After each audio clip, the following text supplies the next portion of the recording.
Mapagpalang araw po sa inyong lahat. Ngayon po ay araw ng Martes, ika-1 ng Hulyo. Pakinggan po natin ngayon ang mabuting balita ng Panginoon. Pagbasa mula sa aklat ng Henesis. Noong mga araw na iyon, inapura ng mga anghel si Lot. Madali, ialis mo na ang iyong asawa at mga anak nang hindi kayo madamay sa pagkawasak ng lungsod. Nag-aatubili pa si Lot datapwat sa habag ng Panginoon, halos kaladkarin na sila ng mga lalaki palabas ng lungsod. Pagkatapos, sinabi ng isa sa mga anghel, "Iligtas ninyo ang inyong sarili, huwag kayong lilingon o hihinto sa kapatagan. Magtago kayo sa kaburulan para hindi kayo mamatay."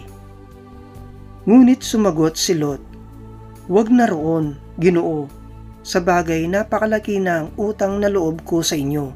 Iniligtas na ninyo ako. Ngunit napakalayo ng mga kaburulan. Baka hindi na ako makarating doon. Hindi ba maaaring doon na lamang sa maliit na bayang iyon? Oo, doon na kayo magpunta at hindi ko wawasakin ang bayang iyon. Kaya, madali ka. Hindi ko maitutuloy ang gagawin ko hanggat wala kayo roon."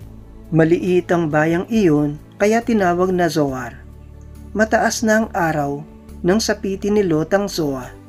Ang Sodoma at Gomora ay saka pa lamang pinaulanan ng Diyos ng nagniningas na asupre. Tinupok ng Panginoon ang mga lungsod na iyon at ang buong kapatagan, lahat ng mamamayan doon, pati ang mga pananim. Ngunit lumingon ang asawa ni Lot, kaya't siya'y naging haliging asin.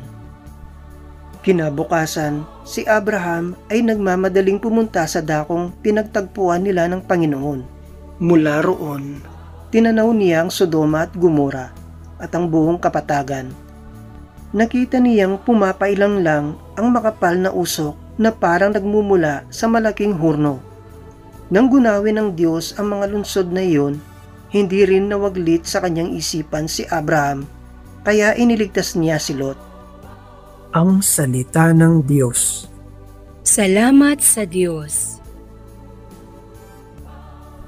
Salmong tugunan. Pag-ibig mong walang hanggay, lagi kong inaasahan. Poon, ako'y iyong siyasatin, ako'y iyong subukin. Hatulan mo ang iniisip ng sarili't layunin. Pag-ibig mong walang maliw, ang kasama at kaagapay, at ang iyong pagtatapat ang palagi kong patnubay. Pag-ibig mong walang hanggay, lagi kong inaasahan. Sa parusa ng masama, huwag mo akong idaramay. Ilayo rin sa parusa ng mahilig sa pagpatay. Ilayo mo sa kanilang ang gawa'i kasamaan, mga taong sa tuwina'y nag-iintay ng suhulan. Pag-ibig mong walang hanggay, lagi kong inaasahan.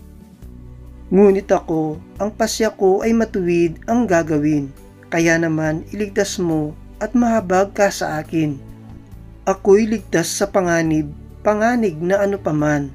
Sa hayag na pagsamba ko'y pupurihin ang may kapal. Pag-ibig mong walang hanggay, lagi kong inaasahan. Aleluya, aleluya, poon, ikaw ang pag-asa, ang salita mo'y ligaya. Pag-asa ko sa tuwina. Aleluya, aleluya. Ang mabuting balita ng Panginoon ayon kay San Mateo. Noong panahong iyon, sumakay si Jesus sa bangka kasama ang kanyang mga alagad. Bumugso sa lawa ang isang malakas na unos at halos matabunan ng mga alo ng bangka. Ngunit natutulog noon si Jesus. Kaya't nilapitan siya ng mga alagad at ginising. "Panginoon, tulungan ninyo kami," sabi nila. "Lulubog tayo." At sinabi niya sa kanila, "Ano't kayo'y natatakot? Napakaliit naman ng pananalig ninyo." Bumangon siya, sinuway ang hangin at ang dagat, at tumahimik ang mga ito. Namangha silang lahat at ang sabi, "Anong tao ito? Kahit ang hangin at ang dagat ay tumatalima sa kanya." Ang mabuting balita ng Panginoon. Pinupuri ka namin, Panginoong Hesukristo.